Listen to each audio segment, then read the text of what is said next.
Hallelujah. खुदावंद यीशु मसीह के नाम में आप सबको सलाम और आपको खुदावंद की हजूरी में वेलकम करते हैं और खुदावंद का शुक्र करते हैं इस बड़े फजल के लिए कि हम उसकी हजूरी में आ सकें, उसके नाम को ऊंचा कर सकें।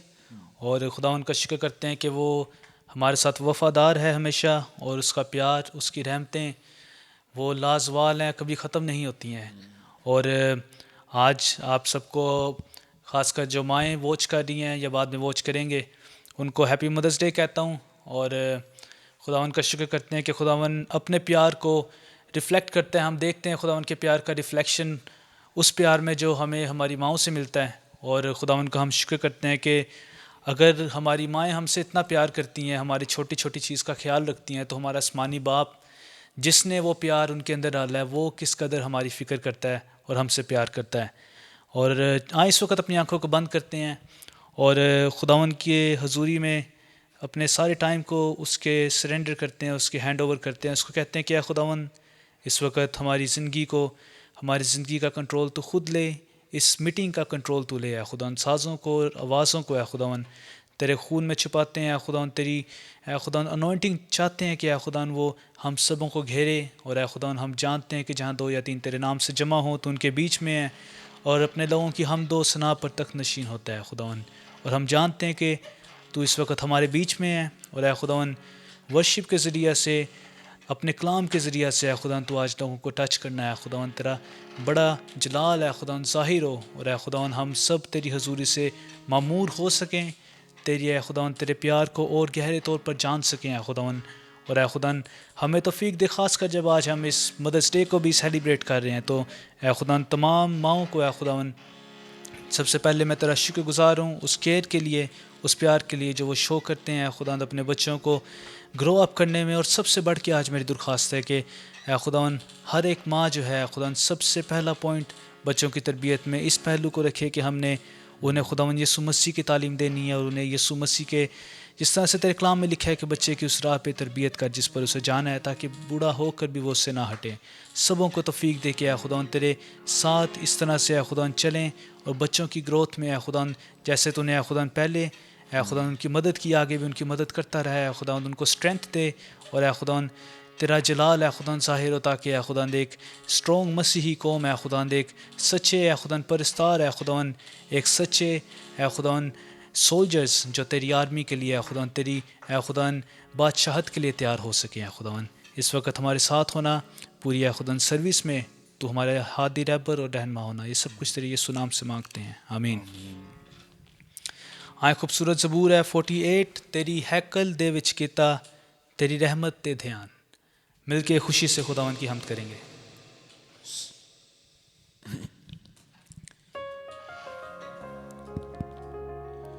कितनी खूबसूरत बात है। दाऊद नबी कहता है कि मैं खुश हुआ जब मुझे कहने लगे कि खुदावन के घर चलें। उसकी हैकल जो है वो उसमें आना, उसके नाम को बुलंद करना, उसकी हजूरी में झुकना सबसे बड़ी खुशी होनी चाहिए हमारी।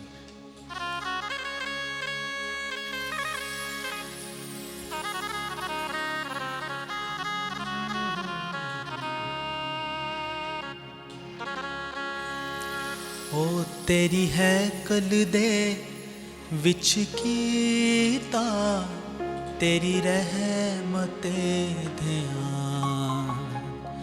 भरपूर हथ सजा तेरा सच्चाई ना रहमान।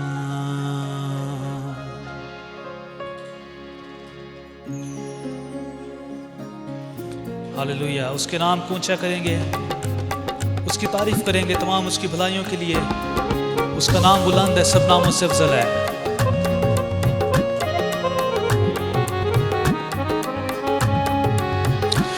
तेरी हैकल दे विच कीता तेरी रहमते ध्यान।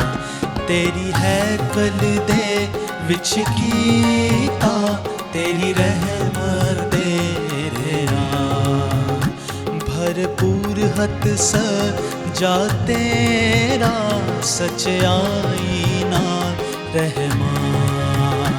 भरपूर हथ सजा तेरा सच्चाई ना ना पाक है जेहा ओ नापाक है जे हाँ तेरा, हाँ तेरी है खुदा। नापाक है जे हाँ तेरा, हाँ तेही है खुदा। जमीन दिया दाती कर हमद तेरी है सदा। जमीन दिया दाती कर हमद तेरी है सदा।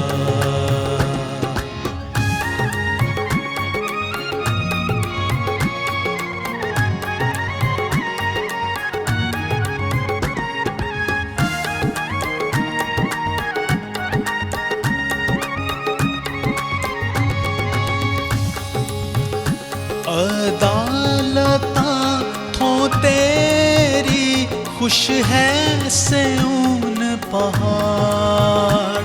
अदालता थो तेरी खुश है सियून पहाड़। यहूदा दियां बेड़ियां खुश हुंदियां नारे मार। यहूदा या बेटियां खुश हुंदियां नारे मार।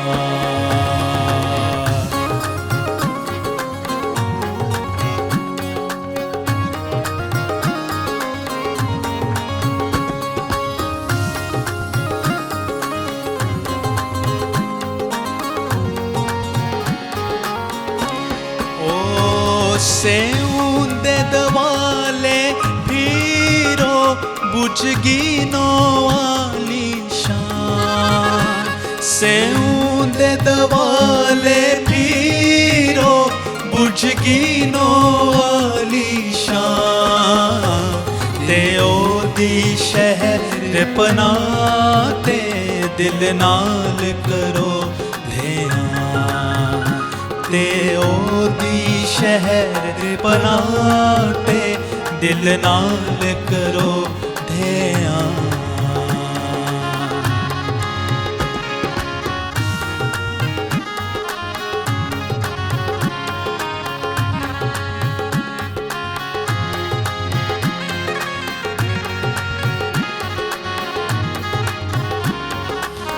हाँ महलों दे सारे वेखो ध्यान करो खुशी नाल।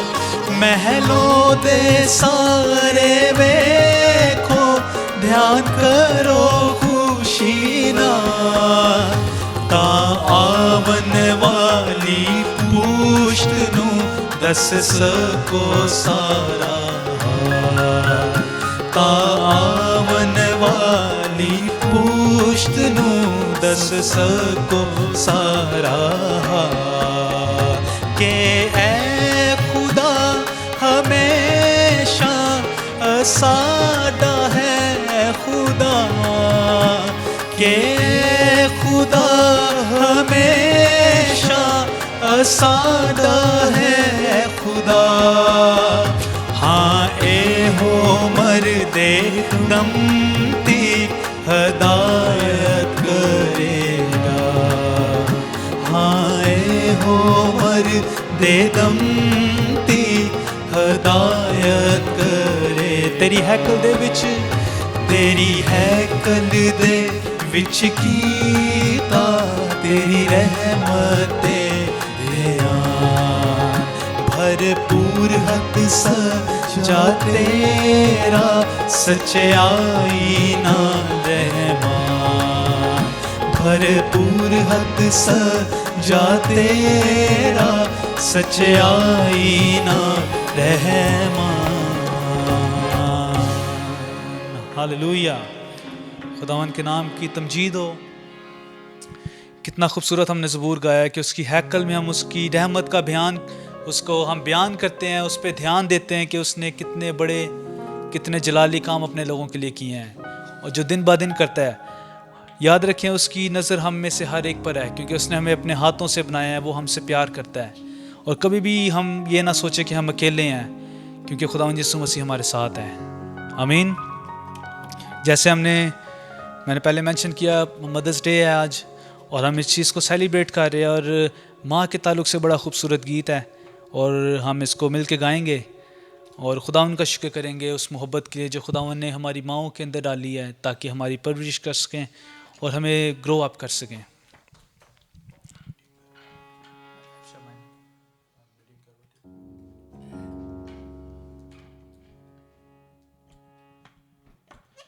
पास्टर नस्मल का गीत है, आप में से पहले लोगों ने सुना होगा ज़रूर, और बहुत ऐसा गीत है जो गाया जाता है और इमोशनल भी गीत है, और ये हम मिल के गाएंगे आज और खुदावन का शुक्र करेंगे। ओ तूने जन्म दिया, दूध अपना दिया, तूने जन्म दिया, दूध अपना दिया, कैसे भूलूं मैं तेरा मकाम, माँ माँ माँ माँ माँ, कितना मीठा है माँ तेरा नाम, कितना प्यारा है माँ तेरा नाम।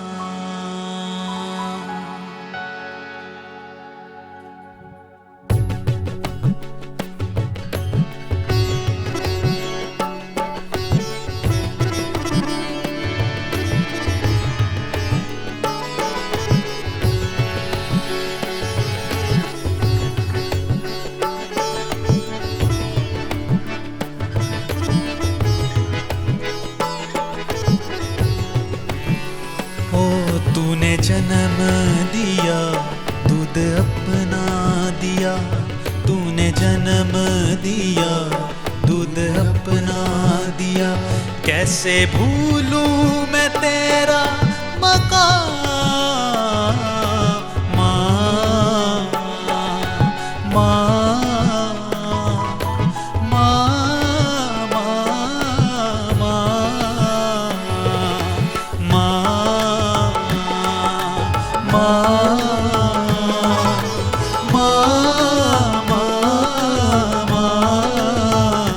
कितना मीठा है माँ तेरा नाम, कितना प्यारा है माँ तेरा नाम, कितना मीठा है माँ तेरा नाम, कितना प्यारा है माँ तेरा नाम।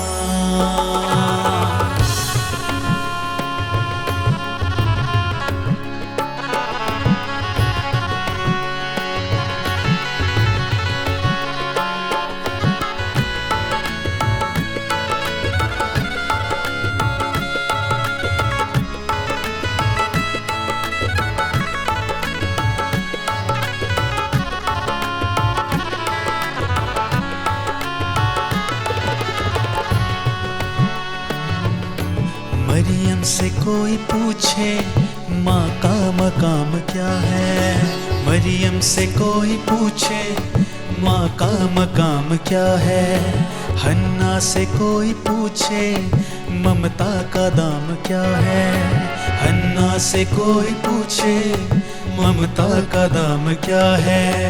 माँ मैं तो सदके तेरे माँ जाऊंवारी तेरे, तू यहोवा का सच्चा इनाम, माँ माँ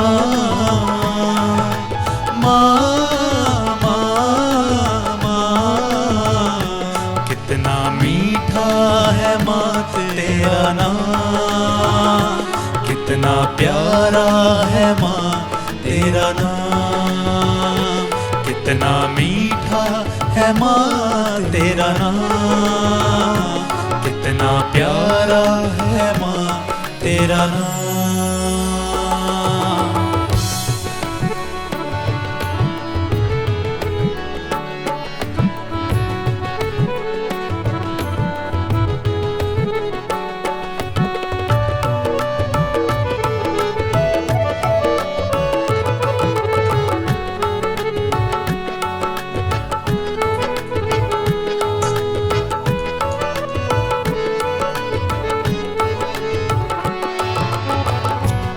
हालेलुया।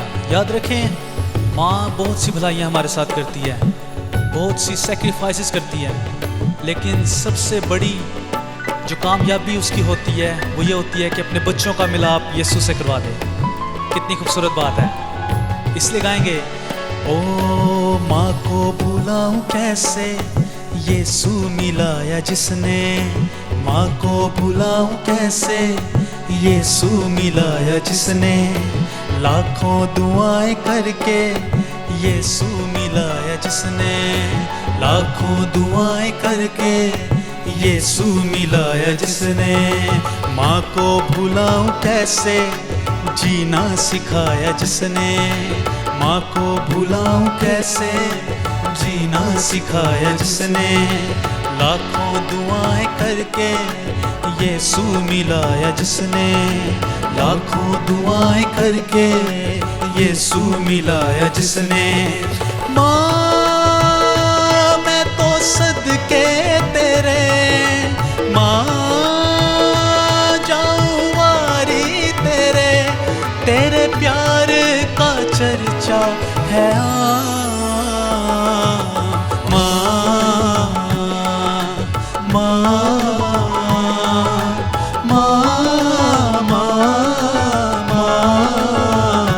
कितना मीठा है माँ तेरा नाम। कितना प्यारा है माँ तेरा नाम। कितना मीठा है माँ तेरा नाम। कितना प्यारा है माँ तेरा नाम। तूने जन्म दिया, दूध अपना दिया। तूने जन्म दिया, दूध अपना दिया। कैसे भूलूं मैं तेरा मकाम। माँ माँ माँ माँ माँ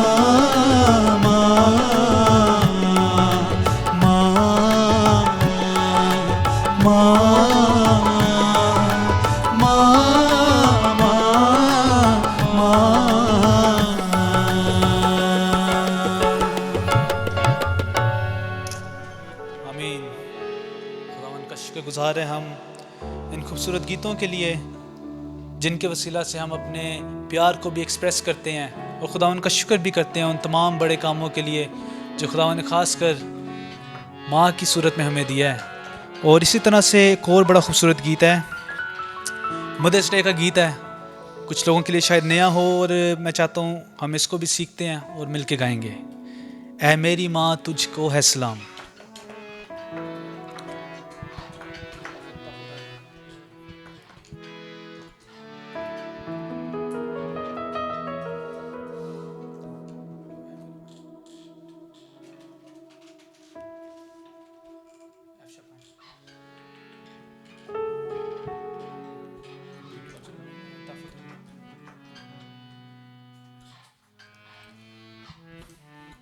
इसके भी काफ़ी खूबसूरत अल्फाज है गीत के। अंतरा है, तूने मुझको नासरी से मिलाया, बाप बेटा करना सिखाया। और ऐ मेरी माँ तुझको है सलाम, तेरी इज़्ज़त करूँ ये कहता कलाम। और ये बच्चों के लिए ख़ास कर पैगाम है कि अपने माँ बाप की रिस्पेक्ट करें, क्योंकि खुदावन यीशु मसीह की तो हम करते हैं रिस्पेक्ट, वो तो सबसे अबव है। लेकिन खुदावन ने ज़मीन पर हमारे माँ बाप हम पे अपॉइंट किए हैं ताकि हमें वो टीच करें, हमें गाइड करें और उनकी जो गाइडेंस है उसको रिस्पेक्ट दें, उनसे प्यार करें। और अपने प्यार का इजहार सिर्फ मदर्स डे पे या फादर्स डे पे नहीं, बल्कि गाहे बगाहे हमें उनके साथ करते रहना चाहिए।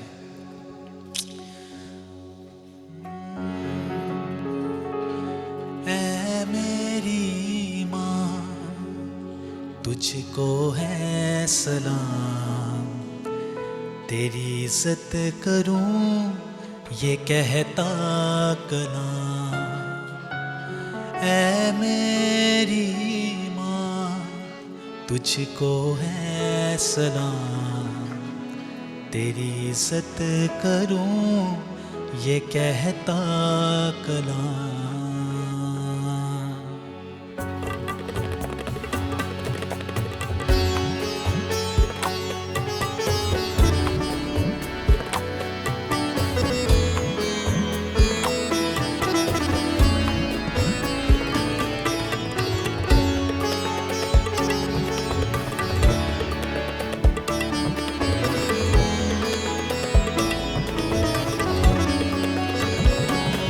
ऐ मेरी माँ तुझको है सलाम, तेरी इज्जत करूं ये कहता कलाम।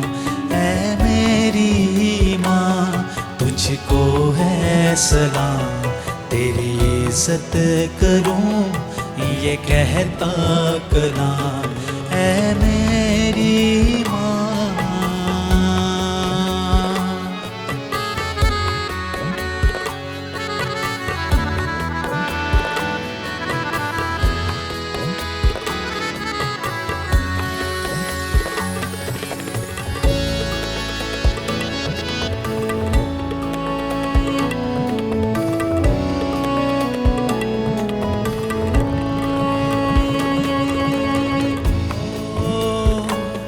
तूने मुझको नासरी से मिलाया, बाप बेटा करना सिखाया।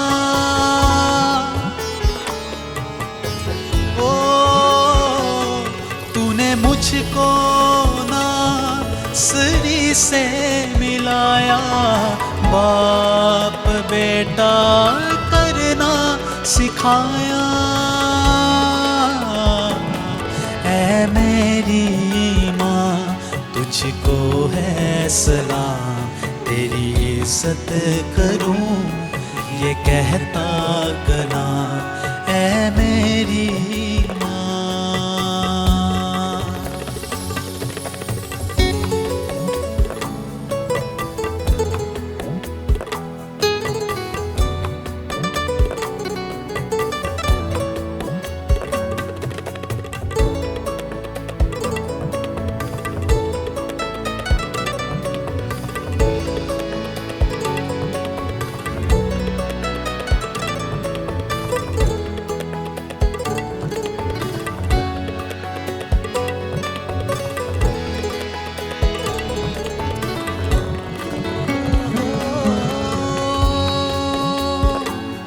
है मेरी दुआ, ऐ मेरे खुदा सब माँओं को रखना सलामत सदा।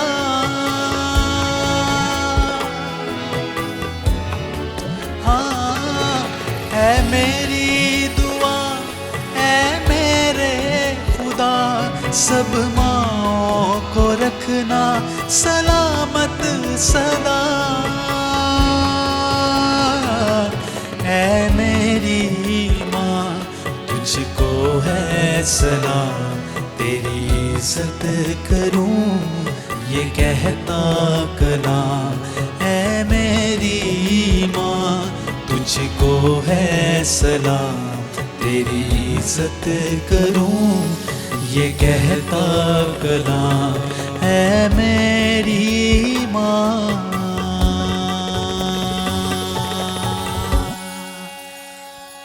आमीन। खुदा उनका शुक्र करते हैं।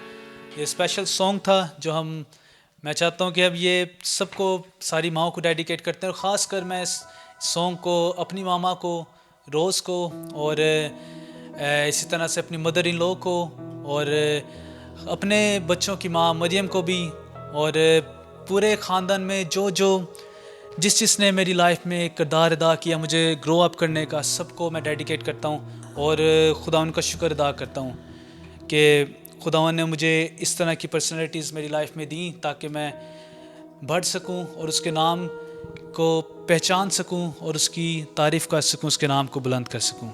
और इसी तरह से मैं चाहता हूँ हम अपने आप को खुदावंद के कलाम के लिए तैयार करते हैं। इसी दौरान बहुत खूबसूरत गीत है कि अपने महबूब को तो खुदावंद नींद ही में आसूदा करे। खुदावंद हमारी ज़िंदगियों में इस तरह की बरकत देता है कि हम बासकात सोच भी नहीं सकते, हम उन चीज़ों को इमेजिन भी नहीं करते। इंसानी सोच से हमें नामुमकिन लगती हैं चीज़ें, लेकिन खुदावंद के साथ सब कुछ मुमकिन है। हाँ, इस वक्त अपनी आंखों को बंद करते हैं, खुदावंद का शुक्र करते हैं उसकी भलाइयों के लिए, उसकी रहमतों के लिए। ऐ खुदावंद, इस वक्त हम तेरी हजूरी में आते हैं, तेरा शुक्र करते हैं खुदावंद कि तू हमसे प्यार करता है। तेरा नाम ऊंचा है, सब नामों से बुलंद है। और ऐ खुदावंद, हम तेरी हजूरी में आके अपने आप को खाली करते हैं और ऐ खुदावंद तेरा शुक्र करते हैं कि ऐ खुदावंद हम तेरे बगैर जो कुछ भी नहीं है। खुदावंद तूने ऐ खुदावंद हमारा हाथ पकड़ा है और ऐ खुदावंद तूने हमें अपने साथ आसमानी मकामों में बिठाया है। तूने हमारे साथ फ्रेंडशिप की, अपने बेटे को इस दुनिया में भेजा ताकि उसके खून के वसीला से हम नई ज़िंदगी को हासिल कर सकें। खुदावंद, हम इस वक्त चाहते हैं कि जब तेरे कलाम को हम सुनने को हैं, हमारे कानों को मसा कर ऐ खुदावंद, हमारे दिलों को छू ऐ खुदावंद, एक्सेप्ट करने वाला दिल दे, ताकि ऐ खुदावंद तेरे कलाम से आज हम बहुत कुछ सीख सकें और ऐ खुदावंद सैर हो सकें, आसूदा हो सकें। और ऐ खुदावंद कोई भी ऐ खुदावंद खाली हाथ ना जाए वापस, बल्कि तेरी हजूरी से सीख कर और तेरी हजूरी से भर के ऐ खुदावंद हम जाएं। और ऐ खुदावंद सिर्फ इस कलाम को महज सुनने तक नहीं, बल्कि ऐ खुदावंद प्रैक्टिकली अपनी ज़िंदगी में ऐ खुदावंद इसे अमल में लेकर आएँ। ये सब कुछ तेरे यीशु नाम से मांगते हैं, आमीन। हाँ, इसी तरह से अपनी आंखों को बंद रखते हैं, उसका शुक्र करते हुए, उसके नाम को मुबारक कहते हुए इसको गाएंगे।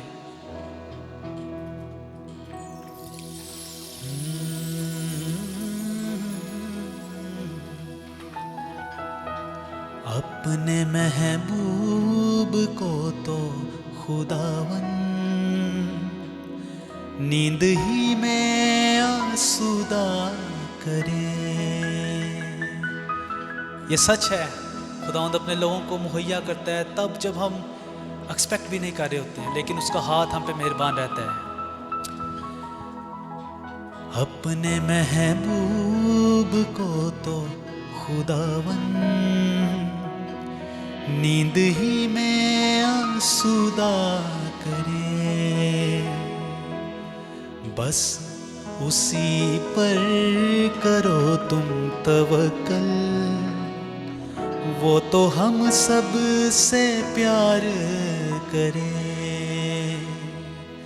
बस उसी पर करो तुम तवक्कल, वो तो हम सब से प्यार करे। सिर्फ अपने ईमान को खुदावंद यीशु मसीह पे रखना है और वो हमें हर चीज़ मुहैया करेगा। आमीन।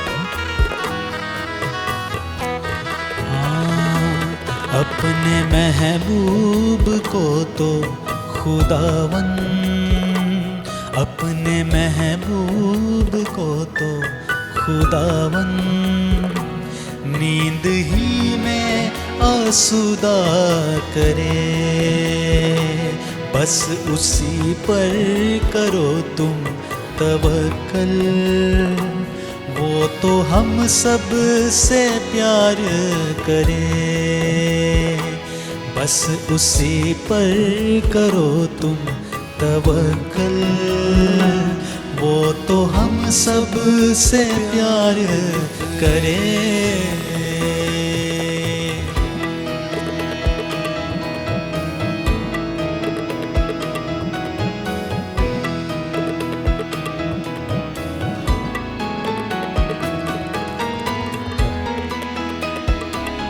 वो तो कहता है मांगो मैं दूंगा, वो तो कहता है मांगो मैं दूंगा।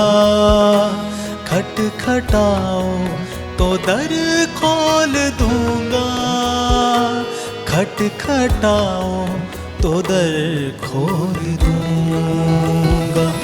एक सलीका है मांगो तो पाओ, एक सलीका है मांगो तो पाओ। उस सलीके से मांगा करें, एक सलीका है मांगो तो पाओ। उस सलीके से मांगा करें।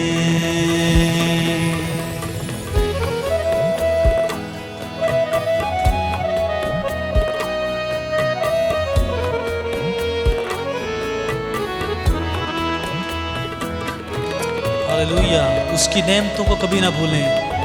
याद रखें कि वो हमारी जान को आसूदा करता है, हर अच्छी चीज़ से आसूदा करता है। कभी भी उसकी नेमतों को झुटलाएं ना, उसका शुक्र करते रहें।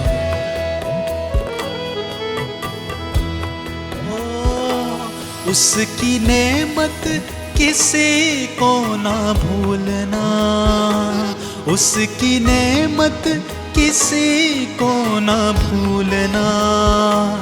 पूरे दिल से शुक्र उसका करना, पूरे दिल से शुक्र उसका करना, पूरे दिल से शुक्र उसका करना।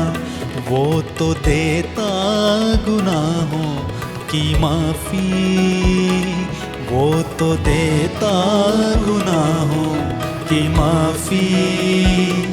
वो जो भी उससे मांगा करे,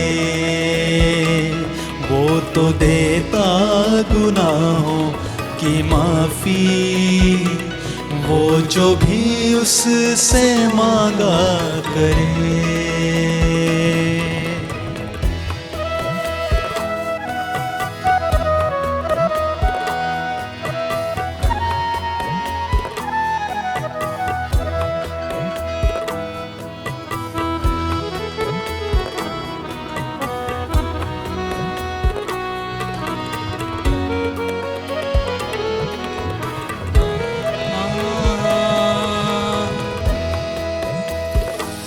हम पे जान यीशु ने लुटाई, हम पे जान यीशु ने लुटाई। चढ़ा सूली पे मार उसने खाई, चढ़ा सूली पे मार उसने खाई। चढ़ा सूली पे मार उसने खाई। यीशु उन सब का है मुक्तिदाता, यीशु उन सब का है मुक्तिदाता। वो जो भी उस पे ईमान धरे, यीशु उन सब का है मुक्तिदाता। वो जो भी उस पे ईमान धरे। अपने महबूब को तो खुदावन, अपने महबूब को तो खुदावन नींद ही में आसूदा करे। बस उसी पर करो तुम तवक्कल, वो तो हम सब से प्यार करे। बस उसी पर करो तुम तवक्कल, वो तो हम सब से प्यार करे। आमीन। खुदावन का शुक्र करते हैं उसके प्यार के लिए, उन रहमतों के लिए जो काउंटलेस है हमारी ज़िंदगियों पे। और इसी तरह हम बढ़ते हैं आगे खुदावन के कलाम की तरफ, जो कि आज मरियम हमारे साथ शेयर करेगी। और आए खुदावन के कलाम के लिए अपने आप को तैयार करें और हम खुदावंद की आवाज़ को सुनेंगे, मेरा ईमान है कि उससे आप बरकत पाएंगे और खुदावंद का नाम ऊंचा होगा। आमीन।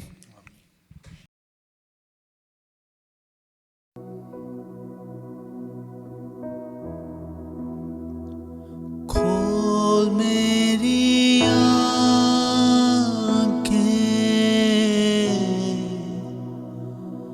यीशु को देखूं,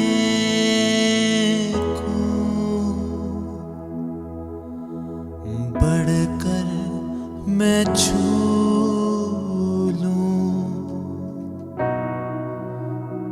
प्यार से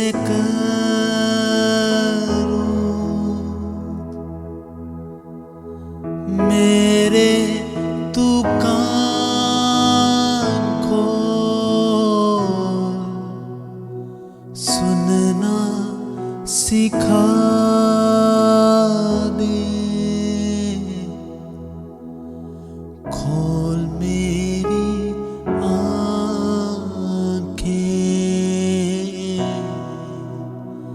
यीशु को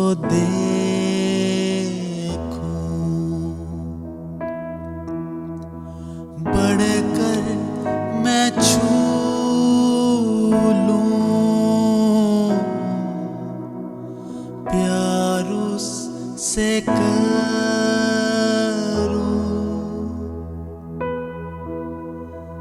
मेरे तू कान खोल, सुनना सिखा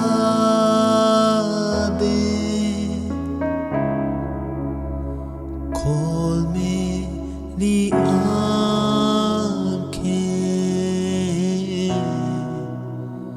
यीशु को देखूं,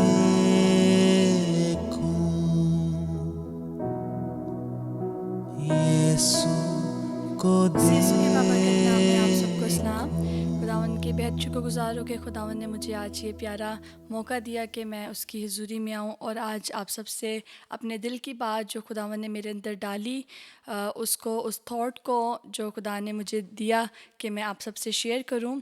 तो खुदावन ने बहुत प्यारी ये बात दी है मुझे और मैं चाहती हूँ कि हम सब इस वसीला खुदा के कलाम की वसीला से बरकत पाएंगे। और आइए हम सब पहले खुदावन की हुजूरी में दुआ करते हैं और हम अपने कलाम का आगाज़ करते हैं।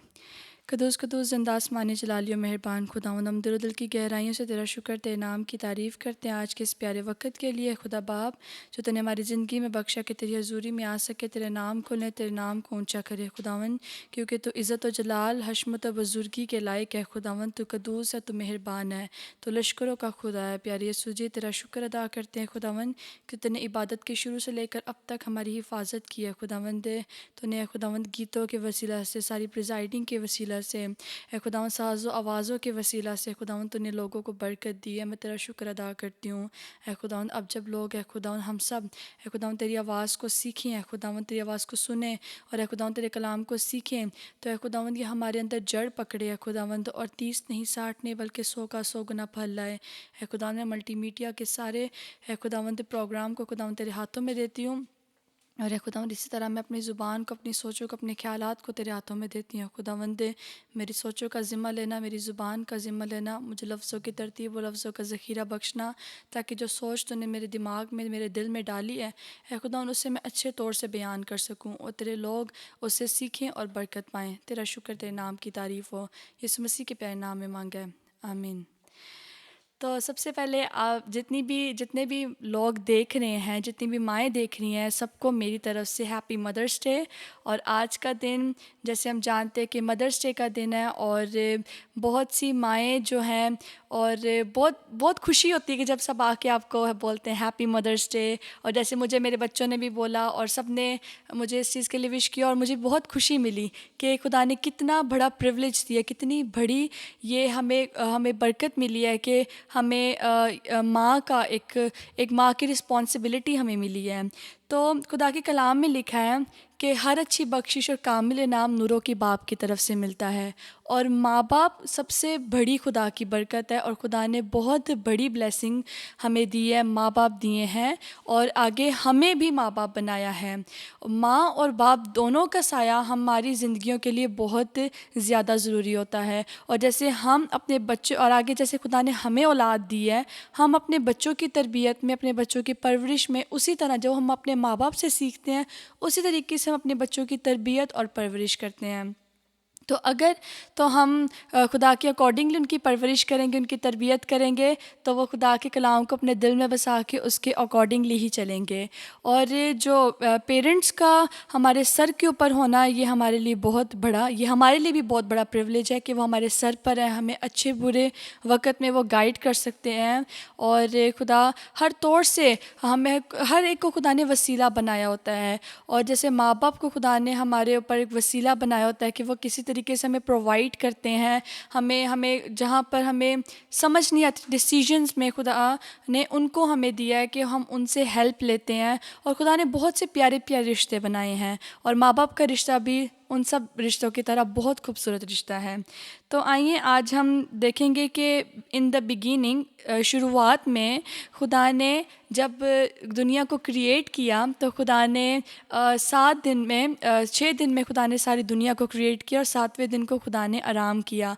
और जब हम देखते हैं कि छठे दिन में खुदा ने इंसान को बनाया, यानी आदम और हवा को खुदा ने बनाया था, तो खुदा ने सबसे पहले आदमी को बनाया जो हम जानते हैं, और उसके बाद उसी की हड्डी में से और उसी के गोश्त में से खुदा ने औरत को बनाया जो कि हवा थी। आदमी और औरत। और फिर हम आगे देखते हैं कि खुदा ने देखा कि आदम का अकेला रहना अच्छा नहीं, तो खुदा ने औरत बनाई, यानी उसकी हेल्पर बनाई। और फिर हम देखते हैं खुदा के कलाम में कि खुदा ने अपने कलाम में लिखा है कि खुदा तन्हा को ख़ानदान बख्शता है। हम खुदा के कलाम में इसको पढ़ते हैं, खुदा तन्हा को ख़ानदान बख्शता है। आदम तन्हा था, खुदा ने पहले उसको हवा बख्शी, और उसके बाद उनको बच्चे हुए उनके। और जैसे एक लड़का होते हैं और लड़की होते हैं, वो जब तक उनकी शादी नहीं होती वो अलग होते हैं, तन्हा होते हैं। उन दोनों का जब मिलाप होता है वो मिलते हैं, फिर उसके बाद से उनके आगे जब बच्चे पैदा होते हैं, तो इससे खुदा ने ख़ानदान का है, आदमी औरत यानी शौहर बीवी, और इनके साथ जब बच्चे होते हैं तो इसको खुदा ने एक ख़ानदान का है। और इसके बाद हम आगे देखेंगे औरत की, आदमी की यानी हस्बैंड की एक फ़र्क रिस्पॉन्सिबिलिटीज़ हैं अपनी फ़ैमिली के अंदर, एक फ़र्क खसूसियात हैं उसकी अपनी फ़ैमिली के अंदर, और औरत की फ़र्क रिस्पॉन्सिबिलिटीज़, फ़र्क खसूसियात हैं, बच्चों की फ़र्क खसूसियात हैं एक ख़ानदान के अंदर। आज हम गौर करेंगे, चूँकि मदर्स डे है तो ये स्पेशल मैसेज है, तो इसलिए आज हम देखेंगे एक, सबसे पहले एक औरत के बारे में, एक जो माँ भी है, जो बीवी भी है। सबसे पहले एक औरत होती है, यानी एक लड़की। एक लड़की है, वो औरत है, जब उसकी शादी होती है फिर वो एक बीवी बन जाती है, एक बीवी का किरदार अदा करती है। और जब उसके बच्चे हो जाते हैं तो वो बीवी के साथ साथ एक माँ का भी किरदार अदा करती है, वो अपने बच्चों को पालती है। तो हम देखेंगे कि जब वो औरत होती है तो उसके अंदर कौन से करैक्टरिस्टिक्स हैं, यानी खसूसियात हैं। जब वो बीवी बन गई उसके अंदर कौन सी खसूसियात हैं, और जब वो एक माँ बनती है तो तब उसके अंदर कौन सी खसूसियात हैं। तो जब वो एक औरत है तो हम एक बिब्लिकली औरत की बात करेंगे। तो सबसे पहले तो उसके अंदर खुदा का खौफ होगा। अभी उसकी शादी नहीं हुई है, वो अपने माँ बाप के अंडर है और लड़की है, तो अभी उसके अंदर एक खसूसियत होगी कि उसके अंदर खुदा का खौफ होगा। और खुदा का कलाम भी कहता है कि खुदा का खौफ हिकमत का शुरू है। तो अगर खुदा का खौफ होगा तो उसके अंदर हिकमत भी होगी। और फिर उसके बाद उसका जो दिल है वो नरम दिल होगा, खुदा खौफी के बायस उसका दिल भी नरम होगा, रहम दिल वो होगी। वो अपने माँ बाप की ओबीडियंट होगी, उनकी फर्मा बरदार होगी। वो अपने माँ बाप की बात को सुनने वाली होगी, वो अच्छे बुरे की तमीज़ रखने वाली होगी। और फिर उसके बाद उसका दिल जो है वो बहुत प्यारा, बहुत नरम मिजाज की होगी। तो इस तरीके से, और इसके अंदर ये कुछ खसूसियात होंगी, और भी हो सकती है, लेकिन मैं चंद के बारे में मैंने ज़िक्र किया कि ये चीज़ें एक औरत के अंदर, जो हर औरत के अंदर होती है। बाज़ का हर एक लड़की की आदत थोड़ी फ़र्क होती है, लेकिन ये जनरल मैं एक बता रही हूँ कि एक किन किन के अंदर, एक औरत के अंदर कौन कौन सी खसूसियात होती हैं। अब यही जब औरत जब उसकी शादी हो जाती है, वो अपने शौहर के अंडर चली जाती है, तो वो एक बीवी बन जाती है। उसका उसका चेंज हो जाता है, अब उसका लेवल चेंज हो गया, पे वो खाली औरत नहीं रही, अब वो बीवी बन गई है। जब वो बीवी बनती है तो वो जो पहली चीज़ जो अपने माँ बाप के घर में थी जब वो औरत थी, यानी खुदा का खौफ तब भी उसके अंदर, और उसके बाद शादी के बाद भी उसके अंदर खुदा का खौफ होगा। और अगर जैसे वो अपनी शादी से पहले अपने माँ बाप की ओबीडियंट है, तो वो शादी के बाद अपने शोहर की भी ओबीडियंट होगी। क्योंकि उसको इस चीज़ की प्रैक्टिस है, वो अपने माँ बाप की बात को सुनती थी, तो शादी के बाद अपने शोहर की बात को भी सुनेगी, क्योंकि अब वो अपने शोहर के अंडर है, तो वो अपनी शोहर की ओबीडियंट है, और ये उसकी आदत में होगी ये बात।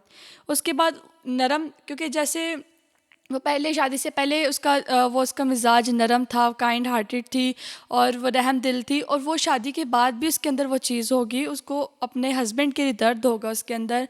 जैसे वो शादी से पहले उसको अपने माँ बाप के लिए, अपने बहन भाइयों के लिए दर्द होगा, इस तरह शादी के बाद उसी तरह से, क्योंकि वो उसका दिल ऐसा है, शादी के बाद उसका दिल अपने शोहर के लिए भी वैसे ही नरम होगा।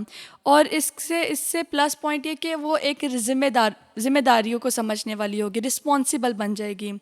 शादी से पहले बहुत सी लड़कियां उस तरीके से रिस्पॉन्सिबल नहीं होती हैं जैसी वो शादी के बाद होती हैं, क्योंकि शादी से पहले उन्हें पता होता है अच्छा हमें घरेलू कामों का या फिर कोई ऐसी चीज़, घरेलू कामों में तो लड़कियां मदद कराती हैं अपने माँ बाप की, लेकिन जैसे अच्छा घर में कौन सी चीज़ पड़ी है, या फिर घर का खर्च किस तरीके से चलाना है, या फिर घर की कौन सी किसके साथ किस तरीके से कैसे मिलना है, मेहमान नवाजी कैसे करनी है, तो इन चीज़ों के बारे में ज़्यादा फिक्र नहीं होती लड़कियों को शादी से पहले।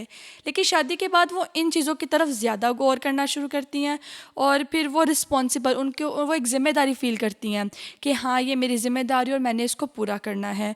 और उनके दिल में प्यार होगा अपने शौहर के लिए, अपने ससुराल के लिए, क्योंकि जो वो अपने घर में जिस चीज़ की उनको प्रैक्टिस होगी वही चीज़ आगे उनको अपने ससुराल में भी वही उन चीज़ों को अपनाएंगी, यानी प्यार करना और एक मिल बैठ के खाना खाना, गुफ्तगू करना, इस तरह की सब चीज़ें, और ज़िम्मेदारियों को बांटना, घर के कामों को बांटना, ये सब वो जब वाइफ़ बन जाती है तो उसके अंदर ये खसूसियात प्लस हो जाती है उसकी पहली खसूसियात से।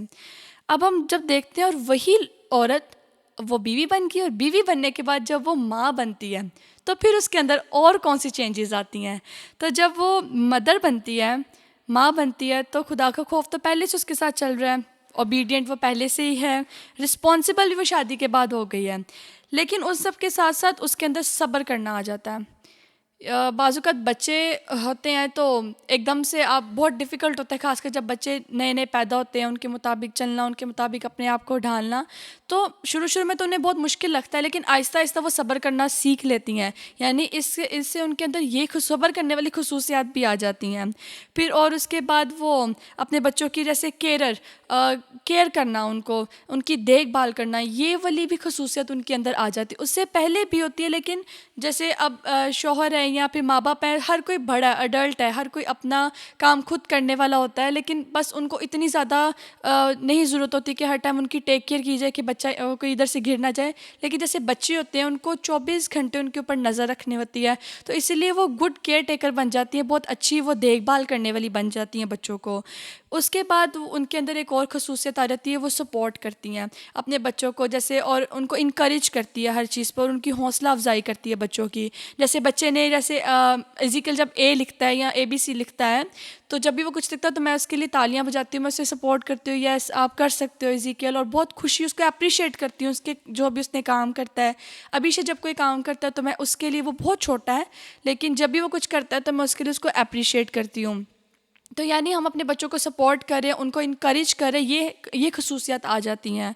और उसके बाद हम जैसे अब बच्चों को तो नहीं हम गुस्सा कर सकते ना, उनके ऊपर आ भी जाता है बाज़ वक़्त गुस्सा, लेकिन हम उनको उस तरीके से अपने इम्प्रेशंस तो नहीं शो कर सकते, उनको कुछ बता नहीं सकते कि हमें गुस्सा आ रहा है। तो आहिस्ता आहिस्ता हम अपने आप को, अपने अंदर सेल्फ़ कंट्रोल भी हमारे अंदर आना शुरू हो जाता है।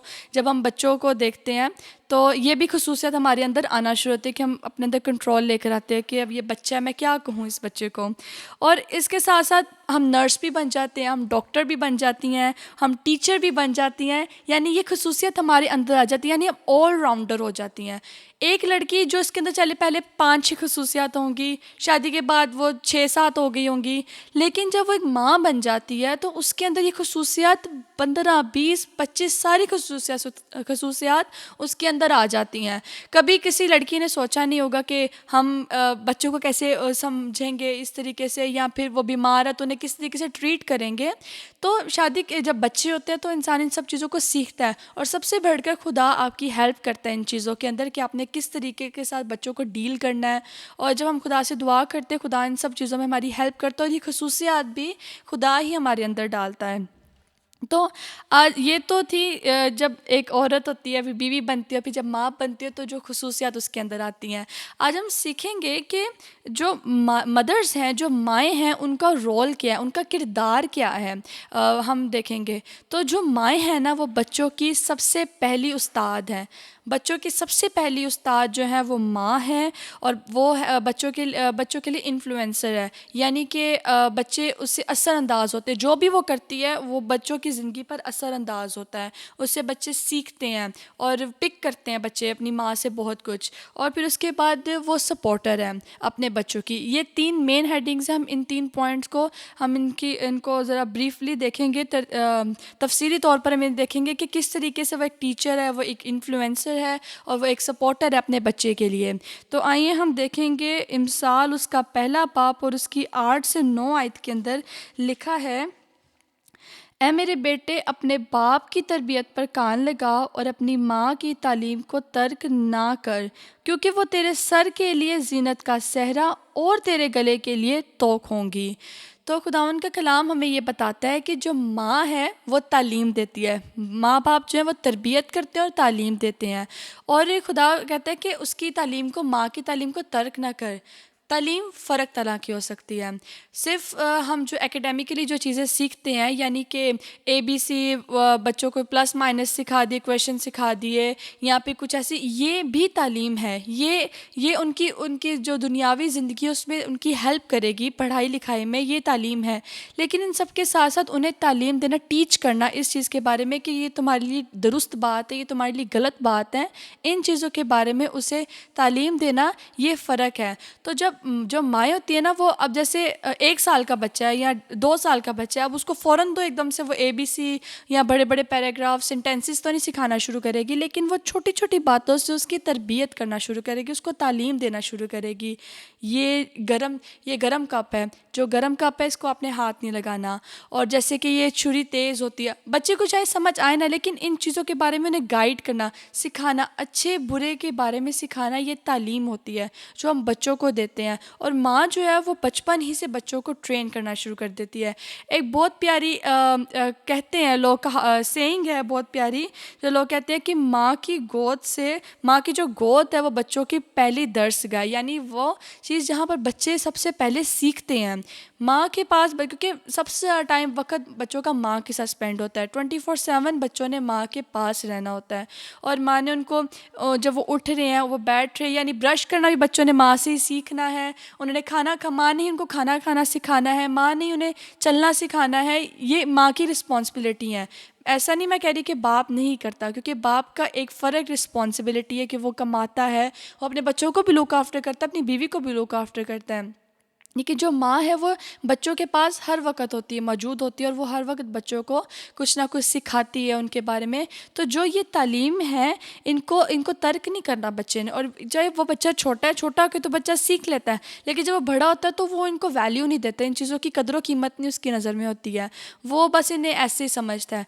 लेकिन ज़रूरी है कि वो अपनी माँ की, जो उसकी माँ ने उसको तालीम दी और जो उसके बाप उसकी तरबियत करता है, उन सबको वो तर्क ना करे, बल्कि उनको अपने लिए जीनत का सहरा समझे, अपने गले के लिए तोक समझे, उनको बहुत प्रेशियस समझे, बहुत कीमती समझे। क्योंकि माँ बाप की तालीम और माँ बाप की तरबियत दुनिया की सबसे कीमती ज्वेलरी में से एक है। ये सबसे कीमती आपके लिए सबसे कीमती जेवर है ये। और खुदा का कलाम हमें इसके बारे में बहुत कुछ सिखाता है। और हम देखेंगे इमसाल का ही 29 बाब और उसकी 15 आयत में हम जाएंगे, तो वहाँ पर लिखा है, छड़ी और तनबीह हिकमत बख्शती है, लेकिन जो लड़का बेतरबियत छोड़ दिया जाता है अपनी माँ को रुसवा करेगा। अब जो छड़ी है वो हिकत और तंबी करना यानी कि गाइड करना और नो मतलब आप बच्चे को सिखा रहे हो कि अच्छी बुरी चीज़ के बारे में। अगर आप बच्चे को नहीं सिखाओगे ना और बच्चा इसे और अब बाज़ अगर पेरेंट्स होते हैं कि मैंने तो इसको बहुत बार समझा दिया, मैंने समझाना छोड़ दिया हुआ है। समटाइम्स इज़िकियल भी कुछ ऐसा करता है तो मुझे लगता है कि नहीं, मैंने अब इसके बारे में ज़्यादा मैं इससे बात नहीं करूँगी, तो इसकी मर्ज़ी होगी तो ये करेगा, नहीं होगी तो ये छोड़ देगा। तो लेकिन फिर मैं कहती हूँ कि नहीं, ये खुदा ने मुझे रिस्पॉन्सिबिलिटी दी है, मुझे हर वक्त अगर ये 10 बार भी नहीं सुनेगा, मुझे 10 बार भी इसको इसके अच्छे बुरे के बारे में बताना है, ताकि मैं इसे किसी ना किसी पॉइंट पर बच्चा आपकी बात सुन लेता है। लेकिन तरबियत करना मत छोड़ें, समझाना मत छोड़ें, तालीम देना मत छोड़ें, क्योंकि ये उनके लिए बहुत ज़रूरी है। और उन्हें तंबीह करना, उन्हें जैसे यहाँ पर लिखा है छड़ी, तो इसका ज़्यादा नहीं हम लेंगे, क्योंकि ज़रूरत हो तो इंसान कर ले, लेकिन आप ये नहीं कि बच्चे को बस मार मार के समझाना है। हमेशा प्यार से बच्चों को समझाएं, प्यार से गाइड करें बच्चे को। बच्चा समझता है और वो हमसे ही सीखेगा। अगर हम उसके साथ जैसा हम बिहेव करेंगे बच्चे के साथ, बच्चा भी रिवर्स में हमारे साथ वही बिहेव करेगा, उसका भी आगे वही एक्शन होगा हमारे लिए। तो इसीलिए हमें ज़रूरी है कि हम बच्चे को बहुत प्यार से तनबीह करें, बहुत प्यार से उसकी तरबियत करें, बहुत प्यार से उसको तालीम दें। जब हम ये चीज़ें सब करेंगे ना, तो इस तरीके से बच्चा बहुत जल्दी मुलायम और वो अच्छे तरीके से सीखेगा कि हाँ, माँ तो बहुत प्यार से सिखा रही है, बाप बहुत प्यार से सिखा रहा है, तो हमें इसे सुन लेना है। कभी दिल करेगा उनको सुनने का, कभी वो नहीं चाहत रखेंगे सुनने के लिए, लेकिन कोशिश करते रहें, बच्चों को सिखाते रहें। क्योंकि अगर हम उनको बेतरतीब छोड़ देंगे, तो ये तरबियत उनकी बेतरबियत उनको छोड़ देंगे तो वो दुरुस्त नहीं है। हमें बच्चे की तरबियत करनी है। कलाम हमें सिखाता है कि हमें उनको नहीं उनके हाल पर छोड़ना, हमें उनकी तरबियत करनी है। और फिर हम आगे देखेंगे, जो हमारी टीचिंग होती है, जो हमारी तालीम होती है, जो हम बच्चे को देते हैं, वो उनकी ज़िंदगी पर किस तरह असरअंदाज होती है, उनके ऊपर क्या इफ़ेक्ट डालेगी हमारी दी हुई तालीम। तो हम देखेंगे इमसाल उसका 22 पाप और उसकी 6ठी आयत में लिखा है, और उसकी 6ठी आयत में लिखा है, लड़के की उस राह में तरबियत कर जिस पर उसे जाना है, वो बूढ़ा होकर भी उससे नहीं मुड़ेगा। ये इसका इफ़ेक्ट है कि उस राह पे हमें तरबियत करनी है बच्चे की, उस राह पे हमें उसको टीच करना है, उस राह पे हमने उसकी तालीम उसको देनी है जिस पर उसने जाना है। अगर तो हम उसको अगर उसकी तरबियत ही नहीं करेंगे, उसको तालीम ही नहीं देंगे, उसको टीच ही नहीं करेंगे किसी बारे में, तो वो अपने डिसीजंस खुद ही देख लेगा। वो देख लेगा उसको जो बेटर लग रहा होगा वो उसी राह को चुन लेगा, चाहे वो उसके लिए खतरा हो, उसके लिए वो राह।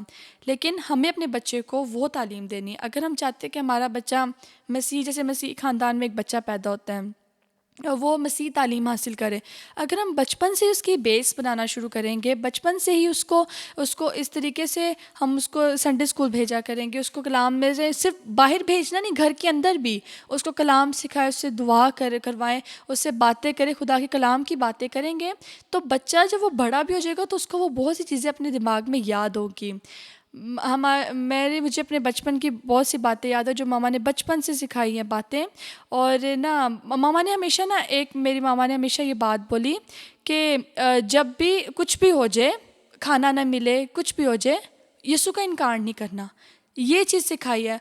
और बचपन से मुझे नहीं पता कि मेरे बहन भाइयों पर या बाकियों पर उस सब बातों का क्या इफ़ेक्ट है, लेकिन मेरे ऊपर वो बातों का बहुत गहरा इफ़ेक्ट है कि मैं बहुत छोटी थी तो वो जब भी वो कलाम सुनती थी वो घर आके मैं बताती थी। हम भी जब जाते थे तो बच्चे उस तरीके से नहीं सुन पाते, समझ पाते, लेकिन वो बताती थी आज कलाम में ये चीज़ सीखी थी ना, पादरी साहब ने बताया था कि जब वो एंड टाइम्स के बारे में अगर बात जब बताते तो कलाम हमसे छीन लिया जाएगा और हमें मसीह की खातिर अगर दुख भी उठाना पड़े तो उसका इनकार नहीं करना। बचपन से ये चीज़ सिखाई है तो वो आज तक मेरे अंदर वो जैसे बहुत ज़्यादा उसने जड़ पकड़ ली उस चीज़ ने कि जो भी हो जाए, कुछ भी हो जाए, जान भी चली जाए, लेकिन यीशु का इनकार नहीं करना। क्योंकि यीशु का इनकार अगर हम कर देंगे तो फिर तो वैसे भी मरे और अब्दियत के लिए भी मरे, लेकिन अगर हम उसका इकरार कर लेंगे तो फ़िलहाल की तो मौत होगी, लेकिन अब्दियत में हमें अब्दी ज़िंदगी मिलेगी। तो ये चीज़ जो मुझे बचपन में मैंने सीखी है वो अब तक मेरे साथ है। इसी तरह हम जब अपने बच्चों को उनकी तरबियत करेंगे, उनकी परवरिश इस तौर से करेंगे कि जो उन्होंने बूढ़े होकर भी उस चीज़ को नहीं हटना, ये उन पे इफ़ेक्ट करेगी। अगर हम उन्हें अच्छी बात, खुदा के कलाम की बात बचपन से सिखाएंगे, खुदा के कलाम की बात को ही वो बूढ़े होने तक ही नहीं भूलेंगी। इसी तरह इमसाल की किताब में उसका 6 बाब है और उसकी 20वीं आयत के अंदर लिखा है, ए मेरे बेटे अपने बाप के फरमान को बजा ला और अपनी माँ की तालीम को ना छोड़। जो माँ ने तालीम दी है उसको ना छोड़। माँ कभी भी बुरी तालीम नहीं देगी अपने बच्चों को, हमेशा अच्छाई की तालीम देगी, हमेशा इनकरेज करेगी। और अगर वो खुदा के खौफ रखने वाली माँ है तो हमेशा वो खुदा के कलाम की तालीम देगी, खुदा के कलाम से आपकी तरबियत करेगी। तो इसीलिए खुदा का कलाम ये कहता है कि अपनी माँ की तालीम को ना छोड़। जो खुदा माँ ने, क्योंकि खुदा ने ज़मीन पर माँ बाप को रिस्पॉन्सिबिलिटी दी है कि बच्चों की तरबियत और परवरिश करने के लिए, तो इसीलिए माँ बाप की तालीम को हमें तर्क नहीं करना, इन्हें अपने लिए बहुत प्रेशियस समझना है, बहुत प्रेशियस, बहुत कीमती समझना है। कीमती पत्थरों से, कीमती जेवर से इसको ज़्यादा हमने अजीज़ समझना है। और इसी तरह हम आगे बढ़ेंगे और देखेंगे इमसाल उसका 7 बाब और उसकी दूसरी आयत में लिखा है, मेरे फरमान को बजा ला और ज़िंदा रह और मेरी तालीम को अपनी आँख की पुतली जान। यानी तालीम इस कदर ज़रूरी है और उसको क्या कहा गया कि आँख की पुतली जान, और इसका इंग्लिश में लिखा हुआ है एप्पल ऑफ आई, यानी कि उस, और एप्पल ऑफ आई का मतलब है कि बहुत ज़्यादा आपके लिए वो प्रेशियस हो, कीमती हो इस तौर पर।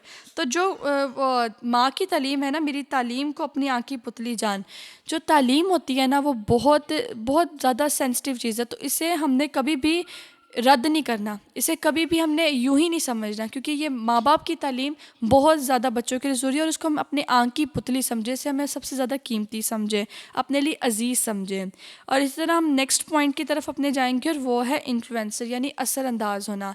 माँ बाप जो हैं वो, माँ बाप की ज़िंदगियाँ बच्चों के ऊपर बहुत ज़्यादा असरअंदाज होती है। हम जो करेंगे हमारे माँ बाप, हमारे बच्चे आगे से वही करेंगे, क्योंकि वो अपने माँओं से, अब जैसे कुछ माँ होती हैं जो बच्चों के सामने झूठ बोलती हैं, बच्चे उनसे सीखते हैं, अच्छा मामा ने बोला इसका मतलब है कि गलत नहीं है, हम बोल सकते हैं झूठ भी। अच्छा अगर मामा ने पापा से ऊंची आवाज़ से बात की है इसका मतलब है कि हम भी कर सकते हैं, क्योंकि मामा करती हैं ऊंची आवाज़ से बात। और अगर बच्चे ये भी चीज़ देखते हैं कि अच्छा अगर माँ हमारी पूरा 2-3 घंटे बैठ के फ़िल्म देख सकते हो तो हम भी देख सकते हैं, इसमें तो कोई गुनाह नहीं है। यानी बच्चे इन्फ्लुएंस होते हैं।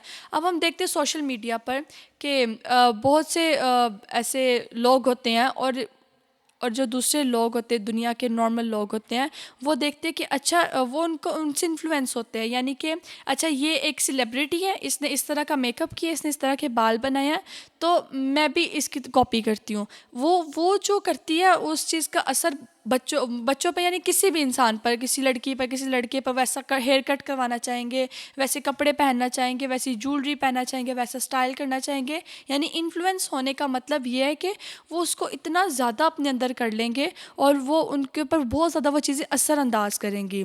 तो इसी तरह माँ का एक्ट किया हुआ और बाप का एक्ट किया हुआ बच्चे पर असरअंदाज होता है। एक वीडियो आई थी फेसबुक पर और मैं उसे देख रही थी, तो वो मुझे बहुत प्यारी लगी कि जब भी एक माँ सफाई करती है तो बाप उसके पास आके छोटे छोटे काम कर रहा होता है, उसकी हेल्प करवा रहा होता है। यानी कारपेट उठा दिया ताकि माँ वहाँ से टाँकी लगा सके, जूतियाँ हटा दी, खलारा वगैरह उठाने में हेल्प की। तो एक दिन जब बाप नहीं होता तो उसकी माँ फिर से टाँकी लगा रही होती है, तो वो बच्चा देखता है कि मेरा बाप नहीं, तो वो बच्चा उठकर खुद वो कारपेट मैट वहाँ से उठाता है ताकि वो माँ वहाँ से टाँकी लगा सके। यानी कि हमारे छोटे छोटे किए हुए एक्ट हमारे बच्चे देखते हैं और वो उनकी ज़िंदगियों पर वो काम करती है। अगर वही बाप बैठा रहता वहाँ पर और हमेशा माँ खुद करती है तो बच्चे ने भी बैठे रहना था। इसीलिए छोटी छोटी हेल्प की हुई बहुत ज़्यादा इफ़ेक्ट करती है बच्चों के ऊपर। माँ का किया हुआ एक्ट बच्चों पे बहुत इफ़ेक्ट करता है, बाप का किया हुआ एक्ट बहुत ज़्यादा इफ़ेक्ट करता है बच्चों पर। मैं बाज़ात जब मैं अगर कपड़े डाल रही हूँ, कपड़े सुखा रही हूँ और अगर बच्चों के खिलौने उठा रही हूँ, तो मेरे साथ छोटा मेरा बेटा वो खुद आकर मुझे देख कर के माँ कर रही है तो वो आता है और मेरी हेल्प करवाना शुरू कर देता है। यानी हमारी छोटी छोटी की हुई चीज़ बहुत ज़्यादा इफ़ेक्ट करती है बच्चों के ऊपर। तो इसीलिए हमें एक अच्छे इन्फ्लुएंसर बनना है। अगर हम बच्चों के सामने बाइबल पढ़ेंगे तो हमारा बच्चा भी बाइबल पढ़ेगा। अगर हम गीत गाएंगे तो हमारा बच्चा भी गीत गाएगा। अगर हम सच बोलेंगे और चीखें चलाएंगे नहीं तो हमारे बच्चे भी वही करेंगे।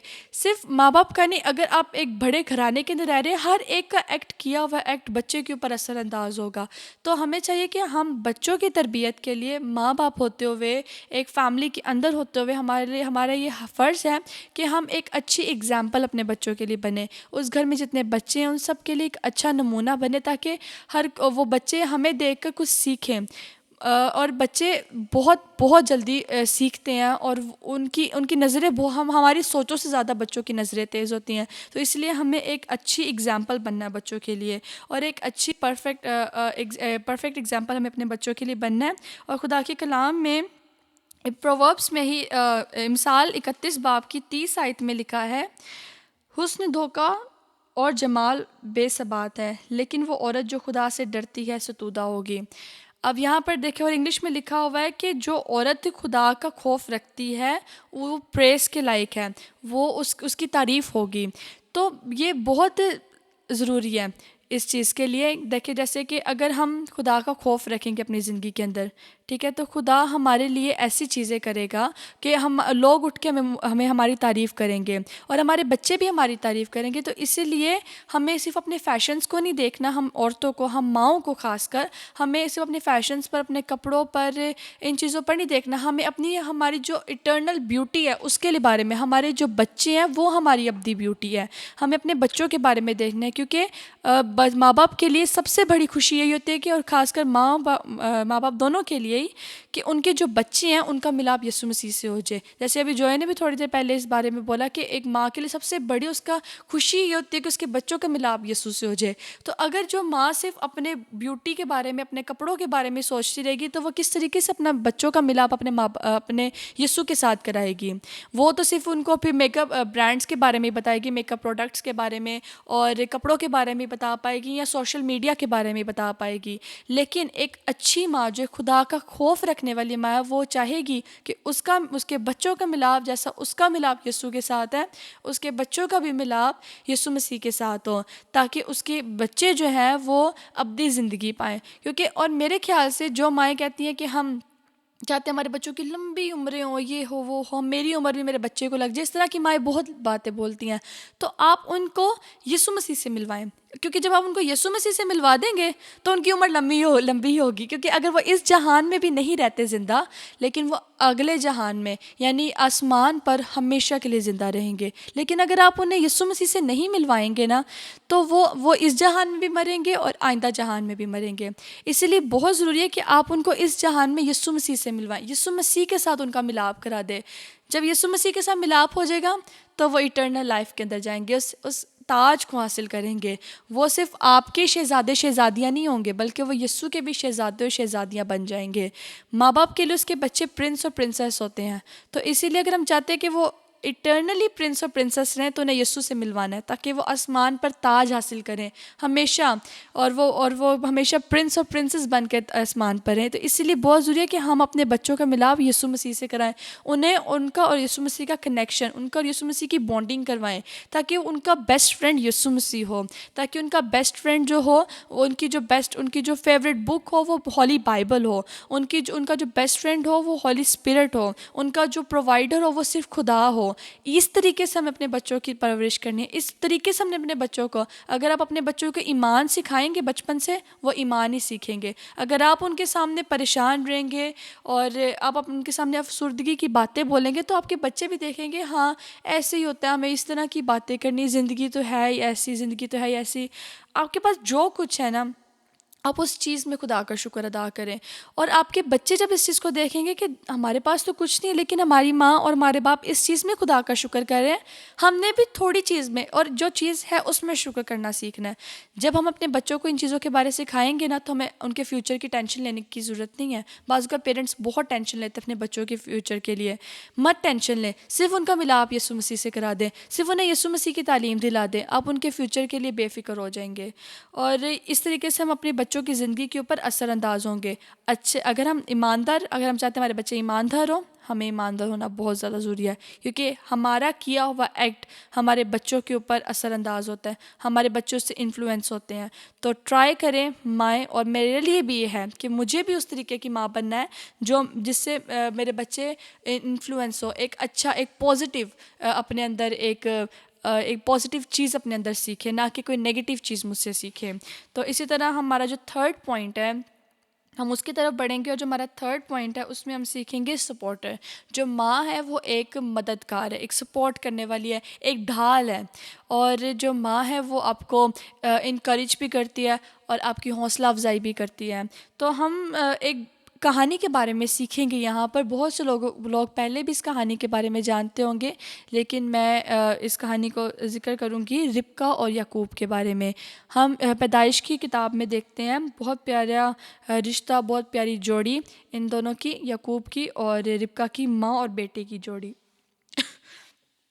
तो हम देखते हैं जेनेसिस चैप्टर 24 यानी उसके 24वें बाब के अंदर कि जब वो इसहाक की बीवी बन जाती है, जब रिबका जो है वो बीवी बन जाती रिबका जो है वो आइज़िक की बीवी बनती है चैप्टर 24 के अंदर। लेकिन हम देखते हैं 25वें बाब के अंदर कि जब वो दो लड़कों को वो देती है, बर्थ देती है, दो लड़कों की पैदाइश होती है वहाँ पर। तो हम देखेंगे चैप्टर नंबर 25 में जब इसहाक, याकूब और ईसू पैदा होते हैं, तो उसकी हम पढ़ेंगे 21वीं आयत से हम लोग रीड करना स्टार्ट करेंगे। और लिखा है, और इसहाक ने अपनी बीवी के लिए खुदावन से दुआ की क्योंकि वो बांझ थी, और खुदावन ने उसकी दुआ कबूल की और उसकी बीवी रिबका हामला हुई, और उसके पेट में दो लड़के आपस में मुज़ाहमत करने लगे। तब उसने कहा, अगर ऐसा ही है तो मैं जीती क्यों हूँ, और खुदावन से पूछने गई। खुदावन ने उससे कहा, दो कौमें तेरे पेट में हैं, और दो कबीले तेरे बतन से निकलते ही अलग अलग हो जाएंगे, और एक कबीला दूसरे कबीला से ज़ोरावर होगा, और बड़ा छोटे की खिदमत करेगा। और जब उसके वज़े हमल के दिन पूरे हुए तो क्या देखते हैं कि उसके पेट में त्वाम हैं, और पहला जो पैदा हुआ तो सुर्ख था और ऊपर से ऐसा जैसे पश्मीना, और उन्होंने उसका नाम यीशु रखा। और उसके बाद उसका भाई पैदा हुआ, और उसका हाथ यीशु की एड़ी को पकड़े हुए था, और उसका नाम याकूब रखा गया। आमीन। तो यहाँ पर हम देखते हैं कि इसहाक के दो बेटे, ट्विंस बेटे पैदा होते हैं रिबका से, और उनका नाम पहले का नाम यीशु और दूसरे का नाम उन्होंने याकूब रखा। तो यीशु के बारे में आगे हम पढ़ते हैं तो लिखा है कि वो जो है वो शिकार में माहिर हुआ और वो जंगलों में रहता था। वेरस जो याकूब था वो सादा मिजाज था, और वो डेरों के अंदर रहता था। वो अपनी माँ को बहुत प्यारा था और उसकी बहुत अच्छी बॉन्डिंग थी अपनी माँ के साथ। तो हम देखते हैं 27वें बाब के अंदर उसकी 12 से 13वीं आयत के अंदर, 27 बाब उसकी 12 से 13 आयत में हम पढ़ेंगे, और वहाँ पर लिखा है पहले मैं इसके बारे थोड़ी आपको स्टोरी इसके बारे बताऊंगी कि जब यीशु जो है वो चूँकि वो शिकार है, वो जंगलों में रहता है, और जो याकूब है वो माँ के साथ डेरों में रहता है, सादा मिजाज है। उसके बाद क्योंकि माँ जानती थी कि जो बरकत, क्योंकि याकूब जो है, इसहाक जो है वो यीशु से कहता है कि तू मेरे लिए गोश्त लेकर आ और मेरे मुताबिक तू खाना बना, और ताकि मैं तुझे अपने मरने से पहले बरकत दूँ। और जैसे रिबका इस बात को सुन लेती है तो वो जाकर याकूब से कहती है कि तू ऐसा कर। तो याकूब उससे आगे क्या कहता है कि वो कहता है कि माँ ये ठीक ऐसा नहीं, मेरा बाप शायद मुझे पहचान ले। वो लिखा है 12वीं आयत के अंदर, शायद मेरा बाप मुझे टंटोले तो मैं उसकी नज़र में दगाबाज ठहरूंगा और बरकत नहीं बल्कि लानत कमाऊंगा। उसकी माँ ने उसे कहा, ऐ मेरे बेटे तेरी लानत मुझ पर आए। यानी कि यहाँ पर रिबका ने एक बहुत बड़ा स्टेप लिया, और बहुत बहुत बहादुरी के साथ उसने स्टेप को लिया। अगरचे कुछ लोग कहते हैं, और एक इसकी नेगेटिव साइड भी है, लेकिन हम उसकी तरफ नहीं जाएंगे, हम इधर बस इसी पे फोकस करेंगे कि यहाँ पर क्यों रिबका ने उसको बोला। हम अगर पिछले बाप के अंदर देखें ना, तो यीशु जो था ना, उसको बहुत एक वक्त भूख लगी थी, तो जो याकूब है वो उसे कहता है कि तू अपने बड़े होने का, पिलोठे होने का हक मुझे दे दे, मुझे बेच दे।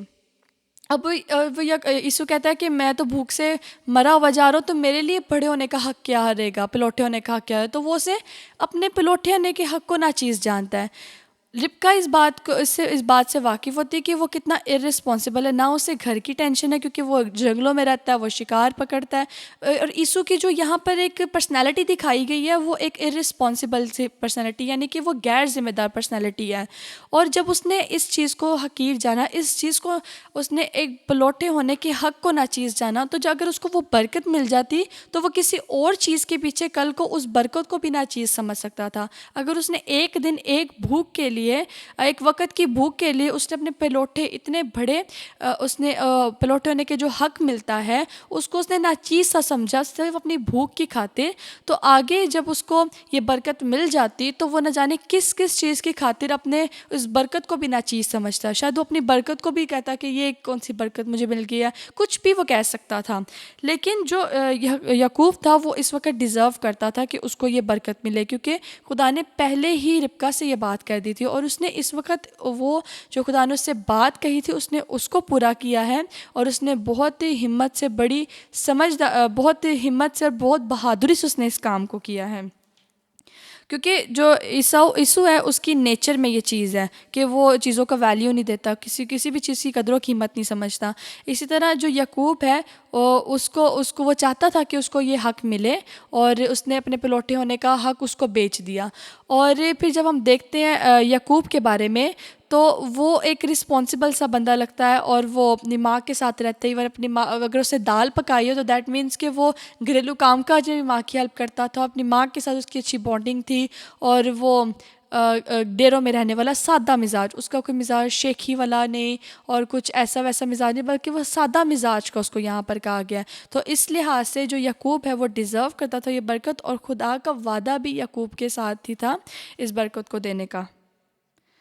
और इस तरह हम देखते हैं जो रिबका है यहाँ पर उसने ये चीज़ देखी कि जो चीज़ राइट है, मुझे राइट चीज़ करनी है। राइट चीज़ क्या है कि मैं गलत इंसान तक बरकत ना जाने दूं, मैं सही इंसान तक बरकत को जाने दूं। तो इसने इतनी बड़ी बात बोली कि अगर तेरा बाप तुझ पे लानत कर देता तो वो लानत मुझ पर है। ये बहुत बड़ा स्टेप है। हमें भी सही चीज़ों के लिए, हमें ऐसी माँ बना जो सही चीज़ों के लिए, बच्चों की गलत चीज़ में उन्हें कभी सपोर्ट नहीं करें, लेकिन जो दुरुस्त है, जो कलाम के मुताबिक है, उन चीज़ों में उन बच्चों को सपोर्ट करें और उसके लिए बहादुरी का मुजाहिरा करें। बिल्कुल भी ऐसा मत सोचें कि हम कमज़ोरी का मुजाहिरा मत करें, लेकिन बहादुरी का मुजाहिरा करें। जो चीज़ खुदा के कलाम के अकॉर्डिंगली है, जो चीज़ दुरुस्त है, यानी अगर एक बच्चे को आपने खुदा के कलाम के लिए, बाज़ औक़ात होता है कि संडे स्कूल नहीं जाने देते बच्चों को। अगर एक फैमिली में क्या इतनी बारिश है, ये वाला माहौल है, वहाँ तो इस तरह का कुछ माहौल है, संडे स्कूल नहीं भेजना, या फिर आप कहते हो कि नहीं बहुत दूर, कुछ लोग कहते हैं नहीं बहुत दूर, आपका घंटे की दूरी पर संडे स्कूल है। कोई भी मसला, कोई भी बातचीत घर पर हो सकती है कि नहीं हमने बच्चों को खुदा की तालीम से अगर रोकना है तो नहीं करें। अपने बच्चों के लिए स्टैंड लें, अपने बच्चों को जी जान से जहाँ तक आप पहुँचा सकते हैं उनको संडे स्कूल के लिए, चर्च के कामों के लिए अपने बच्चों की सपोर्ट बने, अपने बच्चों को इनकरेज करें, उनके साथ उनकी हेल्प करें कि हम आपके साथ चलते हैं, आए हम चर्च चलें, आओ हम संडे स्कूल जाएं, आओ हम क्वायर प्रैक्टिस के लिए चलें, आओ हम यूथ के प्रोग्राम्स के लिए चलें। तो इस तरीके से हमने अपने बच्चों को हेल्प करना है। और आगे हम चलेंगे, एक बात जो मेरे दिल में बहुत ज़्यादा उठी थी, हम माएँ चाहती हैं हमारे बच्चे डेविड के जैसे, दाऊद की तरह हों, इब्राहिम के जैसा ईमान हो, सैमुअल जैसे बच्चे हों, यूहन्ना जैसे बच्चे हों, सैमसन जैसा ज़ोरावर बच्चे हों।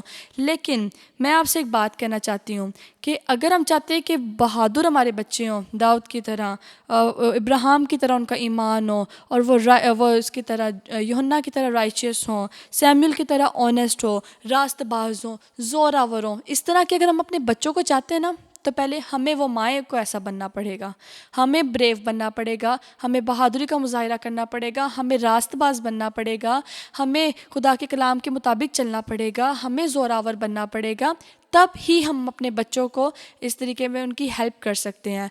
तो आइए हम सब माएँ अपने दिल में इस अज़म को उठाते हैं, हम अपने अंदर खुदा से इस चीज़ के लिए तौफीक को मांगते हैं, खुदा मुझे यो इब्राहिम जैसा ईमान दे, ए खुदा मुझे तो ज़ोरावर बना, ए खुदा तो मुझे राइचस बना, मुझे रास्तबाज बना, ताकि जो मेरे बच्चे हैं वो भी रास्तबाज बने, ताकि मेरे बच्चे ईमानदार बने, ताकि मेरे बच्चे जो हैं वो बहादुर हों, ताकि मेरे बच्चे जो हैं वो ज़ोरावर हों। और ए खुदावंद हमारी मदद कर। तो ये हम सब माओं का फ़र्ज़ है। तो आइए मैं आप सबको इनकरेज करना चाहती हूँ कि इस मदर्स डे पर हम खुदा से इस चीज़ के लिए तक़वियत मांगते हैं, खुदा से इस चीज़ के लिए ज़ोर मांगते हैं कि ऐसा ना हो कि हमारी गलती की वजह से हमारे बच्चे खुदा की बादशाहत से हट जाएं। हम बहुत बड़ा किरदार अदा करती है अपने घर के अंदर, तो खुदा हमारी इन सब चीज़ों के अंदर मदद करे, और ताकि हम अपने बच्चों के लिए एक परफेक्ट एग्जाम्पल बन सकें। हम सब परफेक्ट नहीं हैं, माएँ परफेक्ट नहीं है, बाप कोई परफेक्ट नहीं, सिर्फ खुदा की ज़ात परफेक्ट है, लेकिन हमें परफेक्शन की तरफ यानी कामलियत की तरफ दौड़ते जाना है, हमें कामलियत की तरफ बढ़ना है। तो इसीलिए हम सबको मिलकर दुआ करनी है इस चीज़ के लिए, ये खुदा हमें कामलियत की तरफ बढ़ना सिखाए, ताकि हम अपने बच्चों को कामलियत की तरफ बढ़ना सिखा सकें, और हमारे बच्चे हमें उस कामलियत की तरफ बढ़ता हुआ देखकर वो भी सीखें और वो भी बढ़ना शुरू कर दें। आइए हम सब मिलकर दुआ करते हैं।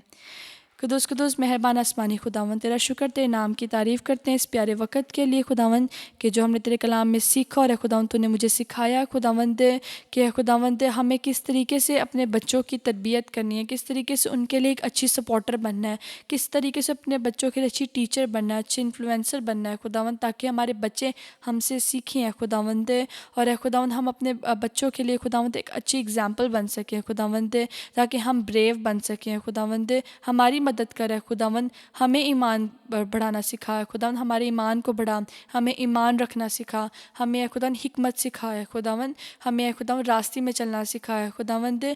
हम माओं को खुदावन दे तो अपनी समझ में बढ़ाए खुदावन, ताकि कोई भी अपनी ज़िंदगी में या अपने बच्चों की ज़िंदगी में, अपने घराने की ज़िंदगी में ऐसा स्टेप ना लें खुदावन जिसकी वजह से हमारे बच्चे या हमारा घराना है खुदावन तुझसे दूर हो जाए। खुदावन हमारी मदद करना खुदावन, जितनी भी माएँ आज खुदावन इस कलाम को सुन रही हैं खुदावन, हर एक ज़िंदगी को खुदावन तो बरकत देना है खुदावन, अपनी समझ, अपनी हिकमत, अपना खौफ, अपना दबदबा देना है खुदावन, अपना रहम देना है खुदावन, ताकि हर कोई खुदावन तेरे कलाम को सीखने वाला, उसके मुताबिक चलने वाला बने, और खुदावंद हमेशा तुझे अपनी ज़िंदगी में खुदावंद अपलिफ्ट करने वाला बने।